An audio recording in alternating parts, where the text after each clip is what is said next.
Hello, Lisa. Hi, Jessica. So fun to talk to you today. Yeah, great to talk with you too. I remember when we last sunk up, you were in the process of getting ready to move. Did you move? We are still in that process. We are Okay. taking the joyful route, which means going step by step and no rush. We're sort of cohabitating there and here at the moment, and we'll make the final move probably in the next few months. Okay, cool. And so where is here and there? I am currently in South Florida, where I've lived for the last Mhm. 30 years, most of my Mhm. adult life. And we're moving to New York's beautiful Hudson Valley, which is only about an hour Wow. away from where I grew up. So and Wow. it's kind of a return back to where I came. That's amazing. That's amazing. Yeah. I remember so you and I connected through Noah, but we had like a pre-interview talk and one of the first things that we spoke about was your move. And I shared with you how I had upended my own life and of 20 years. So not Oh, 30 years, right. but that was 20 years in the Bay Area. And and we had been talking about self-trust related to that, right? And kind of connecting, like connecting with that sense of how do I know this is the right move? And so Yes. I'd love just to begin because we're going to be talking about joy, but it's all connected, isn't it? All connected. Yeah. Yeah. So how are you experiencing your self-trust at this moment connected to your move? I would say this is a huge testament to self-trust Yes. because the pros and cons lists aren't really making this look like the right Yeah. thing. I've spent 30 years building community here, building my business Mhm. here to just go starting fresh at 61. I'm 61 years old. So there's not a lot of sense to be made of what we're doing. It just really, really feels like an inner calling that both of us are feeling, my husband and I, that we can't ignore. Thank goodness that you're both feeling it. That that was the challenge for me is that he wasn't quite at that place yet. Oh, And so yeah. I had to kind of reel him in and kind of basically insist that this was the right move for both of us. And that inhabiting that sense of um, inner knowing and self trust, despite the opposition that kept coming at me from him, that went on for a long time. And so I feel like, in a weird way, I kind of got it was like bulletproof, like the song. Like like it really, like I'm like, wow, I'm really working this muscle. I'm really working this muscle. I'm really working this muscle. And so, I feel like over time, I just really I trust myself a lot more because of that move. So So we're trying to say ho- sometimes that's the kind of gift that the universe gives us is just like, let's really put this to the test and show your own consciousness that you can trust in tough circumstances. yeah, like you know what you're doing. Yeah. You do know what you're doing. And that's tricky though with intuition, right? Because intuition is that beyond logic. Yeah. It's knowing, it's inner knowing. And so how do you experience that? Just curious in your being and in your body. How do you experience that sense of I know that this is the right direction for me to be heading in? That's a great question. Yeah, it's a Mhm. big part of what we do in Joy School, actually, because Joy Okay. School is very much geared toward honoring and acknowledging and building a relationship with our soul self. So to Mhm. recognize the voice of the soul self when we usually have a lot of competing voices going on up there, right? Mhm. And the brain is just a computer, right? So any voices that Mhm. are coming from our brain, it's just programming that got in there from parents or culture or society or religion. Who knows what puts those different programs in our brain? But when we're relying on our brain to help us, all it can do is regurgitate one of those programs that it's been programmed with. Whereas our soul, of course, doesn't have that limitation. So to me, the difference comes down to really the voice of our inner knowing is always the simple voice, right? It doesn't have all those bells and whistles. It doesn't have the rationalizations and the pros and cons lists and all those details. When I start getting really bogged down with details, I know that's my brain trying to piece together something, right? The voice of the soul is so subtle, so still, consistent. And it's always Mm, integrity, right? When there's like a really fun, juicy path over here that we're trying to talk ourselves into might be the right mhm, path. And the soul's like, no, actually, this time the mhm, harder path. It is the voice of integrity, the voice that if you lean into it, you'll feel better on the other end, even if it's showing you mm, a harder path or not as much mhm. fun as what your brain is trying to convince you is the right path. I really Yeah. that's the easiest way to distill it is just it's the very simple, very clear, very straightforward and consistent. I mean, isn't that true about like when you talk about spiritual truths, right? And they're like, Indigo Girl song, the hardest to learn is the least complicated. It's always like the least complicated. It's always like the simple, it's like the yes. It's right. It's the yes, not the to-do list. And then it's also for me listening to that intuition in my body, um, the intuition of the soul knowing, which transcends thought. It actually is even when I'm moving towards something that feels new or uncomfortable, I notice that in my body, I will always feel a little bit more peace. Like it would just be this kind of ease of this slight ease, even if it's like, oh, this is new.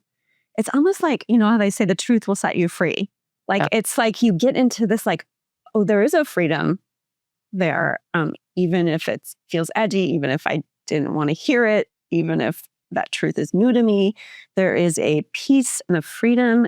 There's something below the thoughts that Cool. I always felt really useful to anchor into when the thoughts get really thoughty. It's a beautiful Yeah. way to express it. Absolutely. Yeah. Yeah. So how do you anchor into your intuition and into your soul knowing when the world gets loud because, the world is loud. Yeah. Mhm. I feel like when the loudness of the world is tugging Uh, at me, which I am not immune to at all. I'm very, very easily affected by some issues in the collective right now. mhm. Me I too. think the way that I am able to sort of step into it most effectively is to recognize if I'm angry, triggered by social injustice, if I'm feeling protective of marginalized groups or something that's going on, what that really is love, right? If I didn't have love and compassion for that marginalized group or for the victims of what's going on, Well, then I wouldn't be so triggered. I wouldn't have the anger. So when I recognize that they can both coexist, I can have authentic feelings of anger. And I've had to really work in my journey to be okay with my anger and to well, know that it's all right to feel anger. That was something that was very repressed in me early on. So yeah. to recognize that my anger is love and it's out of love that I'm going to make sure that I vote and advocate and march. And Mhm. when I recognize that I'm doing this out of love rather than anger, it Yeah. makes me more calm and effective around it. That is such a beautiful awareness. It kind of reminds me of like a fierce mama bear energy where you know that the mama bear is just being fierce because she just wants to protect. And I think as women, we feel that a lot. We protect, we care, we love. And it's a nice reframe too on fear because anger can just be that. It's fear of not being able to, right? Like anger is fear of not being able to show love or fear of not being able to be there and show up for the vulnerable so it can flip into that fear really easily, right? The fear Mhm. and Well, love. helplessness. Yeah, the fear to me has a feeling of helplessness when faced with current Mhm, circumstances. Yeah. mhm. But if you kind of embody that love energy and just bring that in, it really can shift that almost like into a righteous. anger that is rooted rather than flying off the handle. Yeah. I love that you called it mama bear energy. I'm sure that's the case for a lot of people in the country. It's like very, very much so, specifically the case for me. I have a transgender daughter, so it's very much a mama bear energy when I'm feeling it activated. Yeah. Yeah, I can get that for sure. And just on the flip side, I totally want to talk about you and your transgender daughter and this amazing book you wrote because I feel like it's important to highlight this. But I wanted to say too, on the flip side of activism, and sometimes it's an act of love to step back from the energy, from the fighting, from getting activated, depending on how sensitive you are. I know that I can just basically be rendered ineffective if I open up to that energy. So I think that there's a place for love in both showing up on the front lines and also showing up for ourselves, and kind of navigating that line. It's a Yeah, long game. It's not a short it game. is. So you're absolutely right. You're not gonna win a marathon by sprinting full out right from the get-go. You have to take care of yourself. You have to rest. You have to know when you have the resources to spare and when you don't. And when you don't, you recoup, you regroup, and you trust somebody else to carry the baton while you're resting. Absolutely. We're no good. I mean, it's almost a strategy, right? The flood the zone strategy. The powers that be are hoping that we exhaust ourselves. And you can't do that. You have to take care of yourself so that you can be there for the long game. But even the mama bears have to go in and hibernate. Yeah. And so, yeah, it's like trusting that we're all here for each other and we're all connected in that greater web of love. Yeah. Um, and speaking to that, so this wonderful book that you wrote early on in your career, it sounds like, what led you to write this beautiful book that has, it sounds like, mm, been like this bolstering support for loving new humans unconditionally, giving kind of parents a sense of how to do this, thing, because like so many people now are awakening to, you know, the fact that we're all so different, right? And it may be more important than ever to nourish the soil right from the beginning, to let everybody know that we're here for you no matter what, and you're beautiful. So tell me how you found yourself in that moment writing this book that is Yeah. life You're changing for a lot of people. you're going Mhm. way back in time. Yeah. Yeah. Yeah. So I had fallen in love with practical spirituality early on. I wasn't a happy child or young person. I had circumstances that would not lead one to be a naturally joyful person, as is the case for very, very, very many of us. And I always I studied Buddhism and comparative religion in college, and just from there it was just such a Mhm. hunger for spiritual material, practical spirituality that's the psychology spiritual blend that's so popular.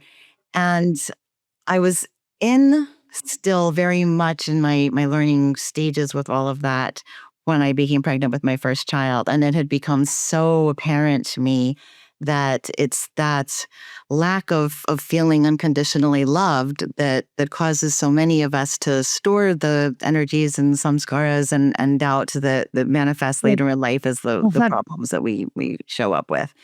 So I just was so determined, I'm going to make sure that my children know they are absolutely unconditionally loved no matter what. And, I was around a lot of kids and I saw the sorts of tantrums and things that I felt like would normally potentially be an issue in the family where the child might not feel loved in every Oh, situation. And just really thinking about those things, I wrote a playful book that I wanted to be sure and bring my children up on, to let them know no matter what, you are just so loved by me. And that was I Love You Stinky Face, which struck a chord and was a huge bestseller for the company right off the bat. So over the the 30 years since then, it's had 10 sequels with the same mother and child character. And it's just a little dialogue between Wow. the mother and child. But really, I think it was Publishers Weekly that wrote that this is the gold standard for expressing unconditional love to your child, something like that. And I think that's I was surprised how many parents would write to me and say, "Thank you for giving me a way to show unconditional love to my child." I was like, "Oh, that's sort of weird. Like, Mm, I hope you have other ways too."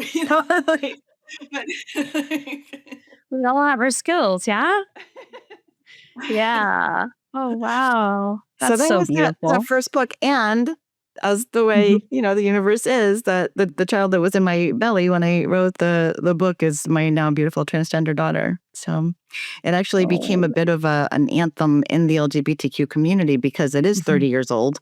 So a Mhm. lot of kids came up on it. It had sold, millions of copies right from the start. So there are a lot of kids out there who are at the age of coming out to their parents.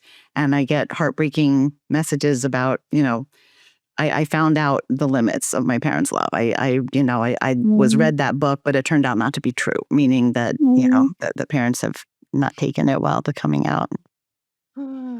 Have you found an increase in the amount of mail over the past, let's see, when was this published? When was your original? 97? When? 97? 1997? Yeah. Wow. So you're heading into 30 years almost. Wow. So have you noticed like spikes? And I just think like the last maybe decade like has just felt really like people are expressing. Have you noticed that? Not really. I mean, Not really. It's I've been constant. blessed that it stayed in print all this time. That's super, Mhm. super rare. But it's definitely been, it's like a slow progression of less and less since the release date, which is normal. So no, I can't really say. But maybe that's part of what's kept it in print. It's just that it has Mhm. that sort of newly timely application. Mhm. Oh, I just hope there's more tolerance now. I really, at the very least, I mean, I feel like there's been more coming out. I do hope that there's more tolerance and that has shifted over the decades. I would love to Think- say yes, but I feel like that's You not don't know. actually the case. Well, there are just Mhm. I live Oh, in South Florida, and I'm a PFLAG yeah. president, so I counsel families with trans kids Okay. in particular. Luckily, the parents who freak out about their kids being gay, that has improved significantly. That there's like Okay. really any Good. parent freaking out about that anymore. Now Thanks for the good everybody's news. freaking out Yeah. about having a trans child, and that Okay. has definitely gotten much worse since Okay. the current administration's been saying the things that they say about trans people. That's Yeah. been Wow. Sheesh. Well, let's hope that that changes too, as all things will change one way or another, right? They do change. So you're doing wonderful work in this regard. You also have something called Joy School, which you mentioned earlier. Um, I want to know what joyful things you're doing in your life today. Like, where are you getting joy right now? Oh, okay. Well, the move has been pretty all encompassing. I have to Yeah, tell you, I this know. was like right transition. Um, and I feel like it's really been just a series of transitions my whole life. It's just been like one thing that seems hard and exciting, and then it levels off, and then it's the next thing that's hard and exciting. So that's really the Hudson Valley is absolutely going to be perfect for my husband and I. My trans daughter and her partner live there, and that's part of Mm, a big part of why we're going in that direction. But I'm very excited about that. I've always had the online Joy School, and I've always mhm. done retreats and workshops at my home here in South Okay. Florida, or retreats at venues, retreat venues, but a lot of workshops and one day sort of retreats at my home. So in the Hudson Valley, we'll have a brick and mortar center, which will be Mhm. really fun Sweet. to sort of Yeah. expand into the live in-person events and gatherings. So Wow. I'm really looking forward to that. And that's where most of my joyful focus is. Okay. But if you meant So more about like modalities, because I'm a modality junkie, I've learned all the different ways to move energy, all the different different modalities for elevating vibration. And the one that I'm most excited about lately that we've been doing in Joy School is moving energy vocally, which is singing and Oh. kirtan and chanting. And it's just a very ancient, tried and true understanding about that's one avenue for moving stuck energies within us, and it massages the vagus nerve, which tells us that we're safe, and it's just been really fun to explore. I always have to have like some new thing that I'm exploring, so that's the most recent. Absolutely, absolutely. No, so I was thinking you're going to answer first the intention you're holding for your move, because I can feel that. That's a real source of joy when we hold an intention for a dream, for a positive outcome that can feel really palpable. And then there's this other aspect to joy, which is like the daily, how do we experience daily joy? Like when so much is changing, or like you said, there's transition after transition after transition, that it can be hard. We can lose our focus. Like, for me, like, I'll go continually like, oh, wait, I forgot to do an artist date. Like, an artist date has been something that's in my kind of toolkit for a long time, from Julia Cameron, The Artist's Yes. Way. You're probably familiar. But that's where you kind of essentially take yourself out on a play date. Yeah. And so that reminded me too. So two things. So I forget. I forget joy, and I have to remember. And I'm sure you're familiar with that. And that's part of the exploration. But also that reminded me of your kind of play dates that you advocate, and you call them not homework, Oh, but home play home assignments. play, Yeah. right? Where you kind of bring in new experiential tools that you experiment with and just see, hey, can this raise my vibration? Does this do anything for me? And I am such a huge advocate of those types of things. So, do you want to talk about that a little bit, and how your um, home play relates to kind of the trajectory of cultivating a sustainable sense of joy in everyday? Yeah, for sure. We always say it's like you can go to all the retreats, you can listen to the podcasts and the YouTube channels and read the Mhm. books, and all the learning in the world is a great first step, but until you're doing it, until you're applying what you've learned, what you've taken into your life, nothing's going to change. It's just Yep. like I've learned that the hard way. I was just a learning junkie for years and years and years and years and years. I felt like I've learned so much. How could nothing have changed? It's in the application that we make progress, that we evolve to the next level. So that's the key to the home play. And in my most recent book, Free Your Joy, every concept is accompanied by a week's worth of, okay, bring this into your life, bring this Mhm. into your life, bring this into your life. But before I talk about daily joy, I just want Mhm. to say how we define joy in Joy School is Mhm. not equivalent to happiness. Really, joy Right.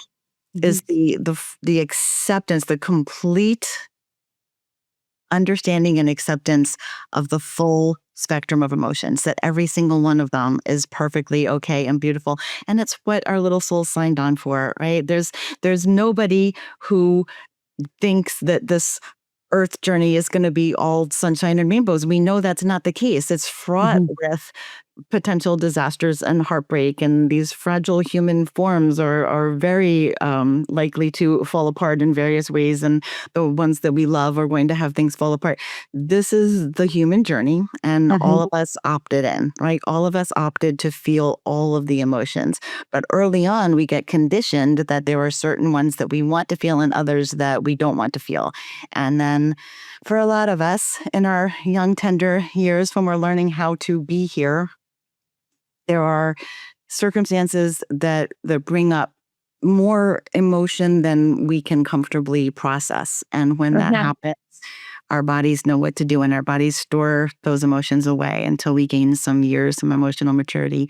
And it's incumbent upon us, once we do have some greater capacity, some greater emotional maturity, to pay attention to learning how to process those feelings. So joy is an umbrella emotion in Joy School that when we're fully accepting and compassionate around our own anger, around our own fear, around our own judgments, there's a quality of joy to all of those emotions. So going through a day in joy doesn't mean going through going through a day all not having any of those other feelings. It's being okay with all of the feelings, knowing how to hold it and how to give ourselves compassion around it. And that would be like kind of just a foundational piece for how to live in. Absolutely. Thank you for explaining that. That's really helpful to know the definition of joy. It kind of feels like a deeper way of holding life that, like you said, we're here to have this experience, which is going to run the gamut. And if we limit ourselves from having the experiences that are definitely going to happen, we also limit the joy that we can experience, right? And so it's by moving through and to kind of allowing and embracing and accepting and finding a place within it that we discover joy. Yeah. Yeah. Yeah. Yeah. I really resonate with what you teach and who you are. I could tell that right away when we initially connected. Because I don't know who said it first, but it was, we are already peace, joy, bliss, acceptance, allowance, grace. We are already all of these things we've just kind of forgotten, or we are in a process of remembering. And I think we both really, really deeply practice that in our lives. Right. That Yeah. is our natural state. That's our soul self. And every Mhm. person walking the planet has one. Nobody came in without a soul. And that's where we came from. We came from pure love and grace and Yeah. compassion. And that's what each of us has as our core being. And anything that makes us present otherwise is one of those brain programs that got installed, is something that was learned in our earth journey that can be unlearned and can be processed into release. Yeah, absolutely. So then the tools, that's where we bring in the tools, these kind of experiential tools that allow us to try new things with in a spirit of play. I find that's really important. Because a lot of people are afraid of change, or mm, I wouldn't even say sometimes it's a conscious thing. But there's a certain comfort level with where we are. There's a certain discomfort with where we want to be.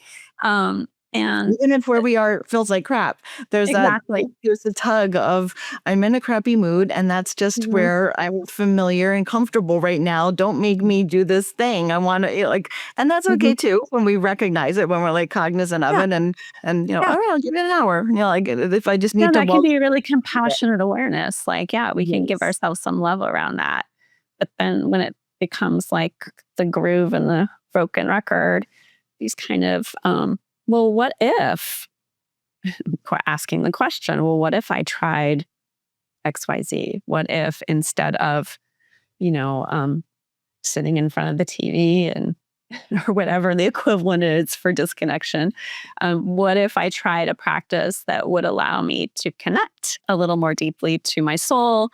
And I did it in a spirit of curiosity and very lighthearted, um, not holding on too tight to a result, right? And just see what Mm, happens. I think that opens the doorway for a lot of things. So maybe you can talk about absolutely. that with your school. Yeah.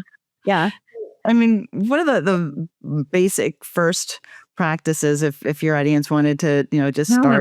start this journey, that we always do with a new Joy School program, is to actually check in, have intervals throughout the day. If you're really ambitious, you could check in once an hour. If you don't want to go that far, you could just set your alarm, to go off 3 times during the day, and Mhm. just be really honest about, what am I feeling? What am I feeling right now? We tend to suppress feelings deny feelings, put feelings aside, and just really, really see what's there. And and this is where we start to build that understanding that we are all soul and human both. There's the two components. We call it the vertical self and the horizontal self in Joy School. That's terminology I borrowed from Eckhart Tolle decades ago. He doesn't even use those terms anymore, but he used to. And so our horizontal self is the human that's living here, operating from the brain programming, operating from all our conditioning. And of course, the vertical self is the soul self that every one of us has. So when we check in with our feelings, we're already becoming the observer of ourselves. That's a Buddhist practice, the witness consciousness. When we're observing ourselves, we've sort of shifted into that duality, right? There's an observer and an observer. So when we're there to build the skill of just whatever is there, whatever frustration, whatever fear, whatever anxiety is going on, just being so compassionate from the soul to the human, so compassionate around what's being felt. This is what loosens up those samskaras and allows them to generally be digested little by little, right? In a concentrated way. So it's just checking in. What am I feeling? And then allowing ourselves to give ourselves compassion around it, to hold space for ourselves. In our Joy School groups, we hold space for one another, but we can do it just with ourselves. And then, maybe a few simple questions like, darling, what do you want? Darling, what do you need? I like to encourage terms of endearment, from the soul self to the human self. And sometimes, we don't ask ourselves what we need. Maybe we just need to open the window and get some fresh air. Maybe we need to close our eyes for 2 minutes to recalibrate before we go face our, so that's just like a very basic preliminary practice that we can do. I think that is excellent. I mean, that is something that I learned early on, to ask the question, what do I need? Well, first you're checking in, right? First you're like, well, how am I feeling? Right. But you can also just go, what do I need? What do I need? What do I want? Just giving yourself that permission to acknowledge and meet a need. With the human, like, I need a drink of water. I happen to need lots of liquids. I notice I'm always drinking on the podcast. I always have liquids. But, I like that. I like being able to ask, what is it I need? What is it I want? And then to take the step to do whatever that is. It builds this congruence and safety, I find, for the human, where the nervous system gets to relax. Your parasympathetic starts to be like, I'm not worried that you're going to ignore me anymore, that you're going to be walking around like body without head or head without body. And then as you start doing a better job of taking care of that human self, that the soul self, I feel can step forward a little bit more.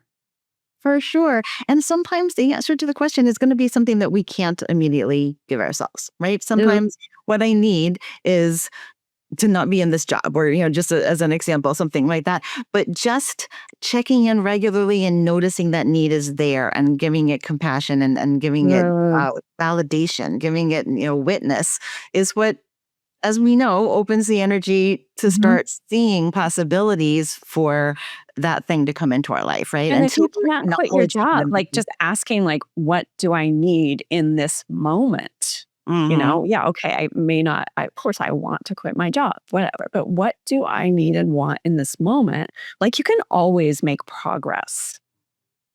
You can always, and I think that there can be a core disempowerment for those big questions, if I can name that. Like, because I was in a situation where I could not quit my job for a long time. And of course, what do I want? I want to quit my job. What do I need? I need to not be here, right? And that was true for a while. That was true for me. But what was also true with Zero, there's also a variety of needs and desires that I could also take some steps on.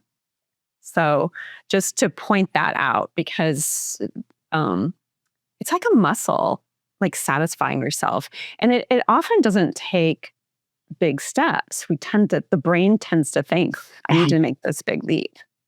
But in truth, Sorry, it choked a little. yeah. Ah. I think I'm better. In truth, it can be more of I need to take a walk. Yeah. And that walk's going to clear my head enough to help me get through this day. Yeah. So just, the macro and the micro. I like to make my steps. When I can't do the big ones, I'll do smaller ones until I can do the big ones. Yes. Yeah. So this is such a really, I think, a timely conversation to talk about, getting kind of opening up what joy actually is and how we could just start opening to that in ourselves by doing these check-ins with what I want and what I need. And as we mentioned, the world is in such a strange place, and potentially can rob us of our joy if we're not aware that, hey, this is a really unique experience that has a lot of color to it and a lot of possibilities. How do you help people, whether you're working in Joy School or working within yourself, kind of re-anchor back into that knowing? Knowing that this whole, even when it feels bad over here, even when it's not going great over there, is it just like inviting in the feelings? How do you get back to that baseline of just like, I'm good? Yeah. We work with the David Hawkins scale. Some enjoy the vibrational scale. Excuse me, I don't know what happened to my voice. I'm drinking water for you. I know, right? I'm half water to your throat. It's all fine, all fine. All good. But very often just pulling back, because when we're in anxiety, when we're in the throes of it, we're usually hyper focused, so we're able to pull back that focus. You can do exercises where you look at other times in your life that you felt this way, and then in hindsight you see that it was leading you to something that opened up a new door or somehow changed you in a positive way. There are ways to work with it that way. I think that most of our practices involve identifying and shoring up that identity as the vertical self. And when we do that, it's almost like there's an analogy I use sometimes of a toddler with a ice cream cone, and the ball of ice cream rolls off the cone and goes splat on the sidewalk, and the toddler is just inconsolable, wailing, it's the end of the world. How could something so absolutely horrible have happened? You want to imagine being the good parent of the toddler who's going to go right down there and meet the toddler where he is, and give him all this compassion and love, because you can see that this seems very terrible for the child. But at the same time, the parent knows there are many more ice cream cones in this child's. Nothing really horrible is going to come of this situation. We're going to be off playing with toys in another, few minutes, and going to go to bed tonight like nothing happened. So the parent has that understanding, even though they're going to meet the toddler there and give them comfort and give them space to work out that emotion. And that is how our souls see every bad thing that happens to us, whether it's the lost job or the lost spouse or the lost money or the health crisis. Our souls see it like the ball of ice cream rolling off the cone onto the sidewalk. And when we can step into identification with that part of us and comfort the human part, understanding, this feels really crappy and I'm really, really like emoting over this. Okay, that's okay. And then just hold that space and that compassion and that understanding that this is a human life. This is happening to millions of people right now, and a lot worse things, whatever you're going through, is happening to millions of people right now. This is what we came here for, to get better at accepting that this whole gamut of experience is going to take place. Get better at accepting that the ice cream will roll off your cone at one point or several points. And I love that analogy, and I guess it's you being, I don't know, a children's author, but like instantly I'm just like, I remembered the first time I experienced that, right when you said it. And it was my favorite ice cream at the time Oh, was pink bubble gum, and I'm wearing pink today. It was pink bubble gum, like this like crazy Baskin Robbins. And like, why would I have that memory? It's such a out of all the things you can remember or forget in childhood, right? I remember that pink ball rolling off of my cone and just like the tragedy of it. it's tragic. At that point in time in your life, that is the end of the world. But you know what? I got another cone. And I think my grandma got me one right afterwards. So it's kind of like the soul, right? The soul swooping in, like, yes, you can cry. And now here's your money to go get your other cone, your new ice cream. I love that. I love that. That's beautiful. So is there anything you'd like to like wind up our call with today? Tell us about well, definitely tell us how to get in touch with you, which that's going to be in the show description, all of your contact info, but anything you're doing that you think we should know about, and Yep. parting words about joy. Well, everything that I do is at my website, which is just my name, lisamccourt.com. And I do ceremonies. I'm really excited to build that up more in Mm. my new location in Hudson Valley. I do workshops, retreats. It's it's all a little bit on hold at the moment. I have a series that I was doing with Scott Stabile and Karen Samuelson that's a little bit on hold, a free monthly event, just an online, come share, space with us and let us give you some tools. So that's on hold. It's still a bit of a transition moment, but we will be putting a lot more on the calendar in the coming months. Well, cool. So we'll keep in touch with you, and maybe we'll do this again when you're in your new space. Um, and I did recall like reading that you're a celebrant, and that is so cool. So what that means is you preside over ceremonies, life, death, um, things like this, like an Right. officiant. Yes. Yeah. Mhm. It's just something that I always like wanted to do and finally just started being asked and realized, okay, it's time to step into that more. I love helping to create a meaningful ceremony, ritual, whatever you want to call it, around life milestones. It's just it's been a real joy and honor. That's beautiful. I've been an officiant too. I've wedded people. It's just there's nothing like that. That well, I mean, you've been. It's kind of that spiritual vortex, right? It's like you've.